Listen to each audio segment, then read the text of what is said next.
নমস্কার কৃষ্ণপ্রেমী গুণী শ্রোতাজনেরা, আপনারা জানবেন যে উকিল এবং আদালতে বিবাদের মূল উৎপাটিত হয় না। বিবাদের মূল ছেদন করতে সর্বাপেক্ষা বেশি প্রয়োজন সততা। যদি মানুষ অপরের অধিকার ক্ষুণ্ণ করার ইচ্ছা ছেড়ে দেয় তাহলে বিবাদ হবেই না।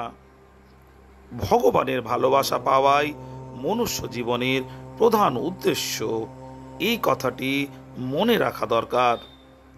ভগবত প্রেমের প্রাপ্তি ভগবানের কৃপাতেই হয়, অন্য কোনো সাধনে হয় না।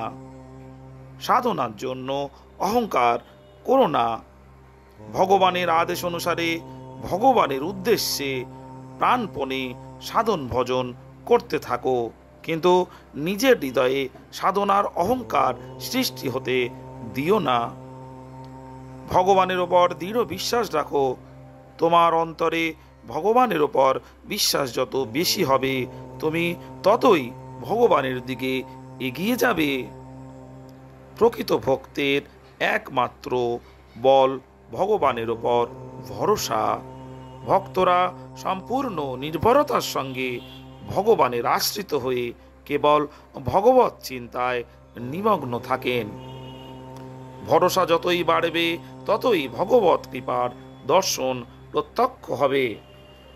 একথা মনে রেখো যে ভগবানের মতো সুহৃদ, দয়ালু, প্রেমময়, সুন্দর, ঐশ্বর্যশালী আর কেউ নেই, এবং তিনি তোমার নিত্যসঙ্গী। তোমাকে হৃদয় লগ্ন করার জন্য যিনি তার হাত বিস্তারিত করে আছেন। বিশ্ব চরাচরে যা কিছু দেখো সেই সবই তাঁর, শুধু তাঁরই নয়, তিনি সর্বরূপে বিরাজমান। এই যা কিছু হচ্ছে সে সবই তার লীলা। তিনি স্বয়ং নিজেকে নিয়ে খেলা করছেন। সর্বাত্মকভাবে তার শরণ না নিলে এই রহস্য বোঝা যাবে না। সকল প্রকার অভিমান ত্যাগ করে তার শরণ নাও। তার কৃপার উপর দৃঢ় বিশ্বাস রাখো। সকল চিন্তা ত্যাগ করে সবকিছু ভগবান শ্রীকৃষ্ণের চরণে সমর্পণ করো।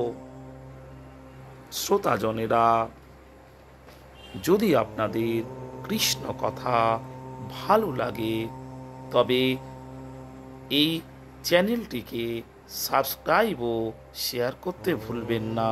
নমস্কার।